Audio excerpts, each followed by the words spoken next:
मित्रों, जय श्री राम। रामू और श्यामू दोनों सहपाठी थे।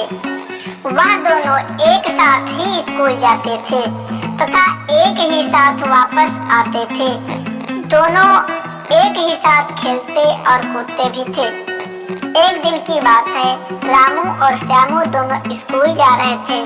गांव से स्कूल की दूरी लगभग 5 किलोमीटर थी। वह दोनों प्रतिदिन पैदल ही अपने गांव से स्कूल जाया करते थे, क्योंकि आवागमन का कोई साधन नहीं था।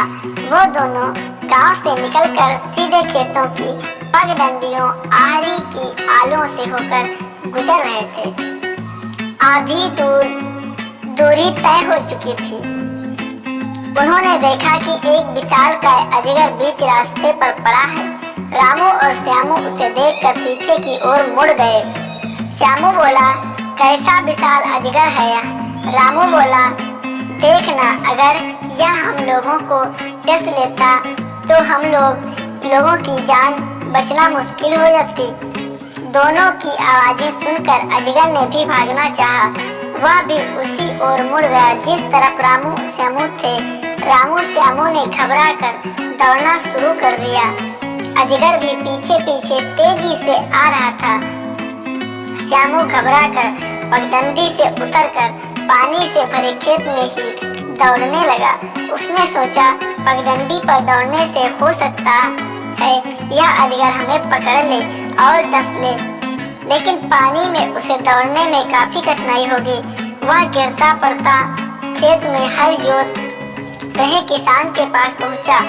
किसान इन्हें दौड़ते हुए देखा, सोच रहा था कि यह लड़के क्यों दौड़ रहे हैं, इसलिए वे पूछने लगा, स्कूलिया बाबू, तुम लोग क्यों दौड़ रहे हो? क्या तुम लोगों को कोई मारने के लिए आ रहा है? श्यामू बोला, देखिए चाचा जी, बात यह है, हम लोग स्कूल जा रहे हैं। जाने के लिए तो यह ही रास्ता है। जब हम लोग उस मोटी पगडंडी से आधा रास्ता तय किया तो उस स्थान पर एक अजगर पड़ा मिला। हम लोग उसे देखकर डर गए और वहां से भाग चले। तब तक रामू भी वहां पहुंच चुका था। अजगर भी हम लोगों का पीछा करने लगा। इसी कारण हम लोग भागकर आपके पास आए हैं।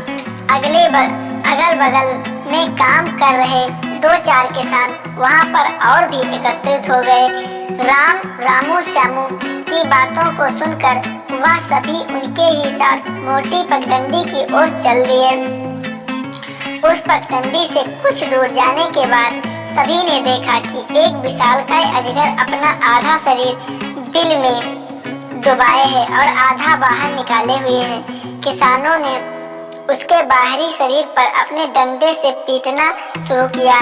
धीरे धीरे वह अपना शरीर बिल से बाहर निकालने लगा और किसान अपने डंडे से उसे पीटते जाते हैं।